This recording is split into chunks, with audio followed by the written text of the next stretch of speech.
I keep thinking about what you said yesterday, that you cannot fix something you cannot name. It stayed with me too. And I want to think about it from a language angle today, because the feelings we talked about yesterday are real, but there is a vocabulary question sitting underneath. What do you actually say when trust is involved? When you have it, when you are trying to build it, when it has broken and you are trying to say so without destroying what is left? Most people learn to express distrust through complaint. You broke my confidence. You should not have done that. You let me down. All of those are ways of saying, I trusted you, and you did not hold it. But they are backward looking. They name the failure, not the trust that existed before the failure. Trust itself is almost never named directly between people who actually have it. Why not? Because saying, I trust you out loud is a vulnerable thing to do. It announces what you are risking. It tells the other person, here is the place where I am open to being hurt. So people tend to show trust through action instead. Through what they share, through what they ask for, through who they call when something is going wrong at 2 in the morning. The actions as the language. The actions as the language. But sometimes you need the actual words. And in English, trust has a vocabulary that is worth knowing. What does trust sound like when it is working? I find myself telling you things I have not told other people. That sentence carries a lot. It says something about how you have responded over time has created enough safety for me to take a real risk with you. I knew I could count on you past tense. You had an expectation. It was met, the trust was tested, and it held. I did not have to explain the whole thing. You already understood. That might be the most intimate version of all the understanding that arrives without being built from scratch every time you meet. With certain people you speak in shorthand, you do not have to earn the context back at the beginning of every conversation. And when that happens, you almost never comment on it. It is simply how it is. You notice it in retrospect, or when it is gone. When it is gone. Yes, when it is gone, it becomes very visible. What does trust sound like when you are trying to build it? When a relationship is new and you are not yet sure of the ground? In English, trust building often sounds like careful self-disclosure. You share something slightly more personal than feels entirely safe, and then you pay close attention to what comes back. The small risk. The small risk you mention a difficulty or a doubt or something imperfect about yourself, and the other person's response tells you whether it is safe to go further. That response can be very brief. I understand that, or that happened to me once too. 4 or 5 words that say, you are not strange for this, and I am not going to use it against you. And if the response is flat, or they change the subject quickly, or you find out later they mentioned it to someone else, you have learned where the limit of that relationship is. Efficiently, painfully, but efficiently. The small risk is a test. Not a cynical test, more like listening. You offer something real and you listen to what comes back. Most of the time, it is not conscious, but the body keeps score of these exchanges, whether you are paying attention or not. And over time, enough small risks that held become a foundation. That is exactly what it is, a foundation built, one exchange at a time, which is why trust that has been slowly built is usually more durable than trust that was declared all at once. The declared version has no foundation. It is just a statement floating in the air. Now the harder direction, what does it sound like when you no longer trust someone, or when you are trying to say that in English without it becoming a verdict? This is where the language gets genuinely difficult, because the natural options sit at 2 extremes. One is too soft and the other is too sharp. Too soft. I feel like we have grown apart, which can mean almost anything and places the responsibility nowhere in particular. It describes a weather pattern, not a decision. Too sharp. I do not trust you anymore, which is honest and direct, and closes a door rather than opening a conversation. The middle ground is harder to reach. Something like, I want to talk about what happened between us because I noticed something has shifted and I think it deserves to be named. That sentence is honest. It is specific enough to signal that there is a real thing being referred to, and it invites rather than declares. I have been less open with you lately, and I want to understand why. That is another version. that locates the observation in yourself rather than directing it straight at the other person, but both people know what is actually being said.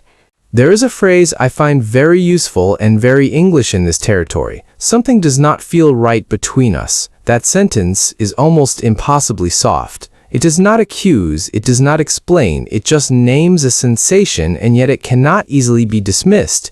Something does not feel right between us. And then you wait, because the response to that sentence tells you everything. You need to know about whether a real conversation is available. If they say, "I have noticed that too," you can continue. If they say, "What do you mean?" in a tone that is genuinely curious, you can continue. If they become defensive, or they make it smaller than it is, or they redirect it back to something you did, you have found the ceiling of that conversation. And then you decide what to do with that information. There is a phrase I had to learn, and it took me longer than it should have. I need to be honest with you about something. I have been holding it back because I was not sure how to say it, but not saying it has been creating its own problem. That sentence is doing several things at once. It names the hesitation, it explains the hesitation, and it explains why you are now choosing to push through it anyway. It also gives the other person a kind of warning, which is actually a form of respect. You are not dropping something on them without notice. You are saying, "I am about to say something that matters. Are you with me?" That preparation matters, especially across cultural contexts, because the phrase, "I need to be honest with you," can land very differently, depending on where someone is coming from. In some contexts, it reads as courage, warmth. Even in others, it sounds as if a confrontation is coming, and you should brace. So you might need a softer entrance while keeping the substance intact. Something is sitting between us, and I do not want to leave it there. That is gentler, but it says the same thing. What about the cultural dimension more broadly, because trust itself means different things in different contexts, and that affects the language around it. In some cultures, trust is primarily relational. It lives in the history between people. You trust someone because of what they have done over time, not because of any declared agreement. In others, trust is more institutional. You trust people because of their role, or because of a contract, or because of a system of accountability that sits outside the personal relationship. And those two versions produce very different responses when something goes wrong. In the relational model, a betrayal is personal. It is about the specific history between two people. In the institutional model, the betrayal might be addressed through a process, a conversation with a third party. Neither is wrong, but they create confusion when two people from different models are in the same relationship. One person experiences a breach as a personal wound, the other experiences it as a problem to be solved with the right procedure. And they cannot understand why the other person is responding so differently. Which is itself a kind of trust problem. You trusted that the other person understood what kind of situation this was, and they did not. Back to the map gap. Always back to the map gap. What about asking whether someone trusts you, which is a different, and in some ways stranger, question?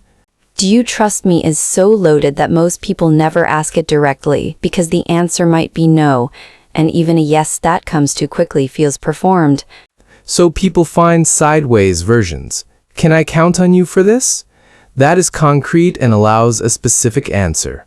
It is trust adjacent, without carrying the full weight of the general question. Are you still comfortable with this arrangement? That asks, has something changed in how you feel about what we have agreed to? Are we okay? That is the most common, the most general, and often the bravest, because it opens everything and commits to nothing in advance.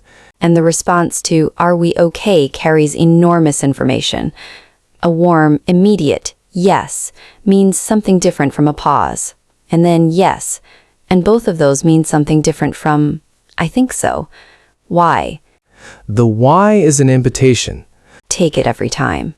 There's one phrase I want to name because it is used badly in English, and the misuse matters. Trust me on this.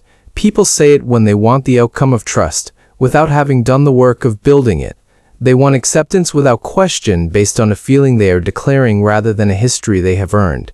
And most people sense the difference even when they cannot name it.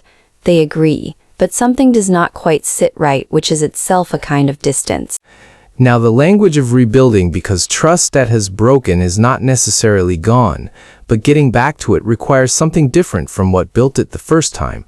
The first time, trust builds through accumulated small risks that hold the second time.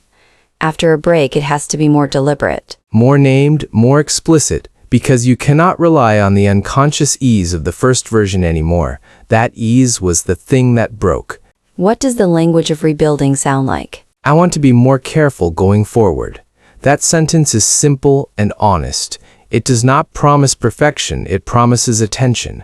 I should have asked you before I did that, not, I am sorry in the general sense, but the specific acknowledgement of where the decision went wrong. I want to understand your boundaries better than I did. That sentence does two things. It admits a gap in understanding and it signals that you want to fill it. Can I ask you something about how you want me to handle situations like this? Turning the question back to the other person, asking them to tell you their map rather than assuming you already know it. That question is generous, and I think it is the most practically useful of all, because it collects the information that was missing in the first place. The map gap, addressed directly. Yes. I keep thinking about what you said yesterday, about how you and Marcus have now compared your maps, and about we and the conversation I've not yet had with her. What would you say? If you were starting that conversation right now, what would the first sentence be? I have been thinking about that. I do not think I would start with what happened. Starting there puts us both immediately in the middle of the complicated part before there is enough space to hold it. Where would you start? I think I would start with, I have missed you because whatever happened is complicated and I may not understand it correctly, but the missing is simple. It is true in a way that nothing else about the situation is simple or certain, and it says, you matter to me before we get to anything else. I have missed you. And then see what that opens. That might be the most honest sentence available. It might be. I will not know until I say it. There is only one way to find out. I know.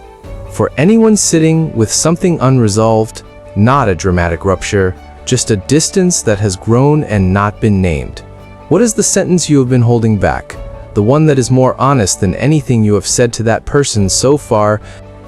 And is it possible that the sentence is simpler than you have been making it? It usually is. That is the strange thing. The sentence that would open everything is almost always shorter than the silence it has been replaced by. Shorter and harder. Yes, both of those things.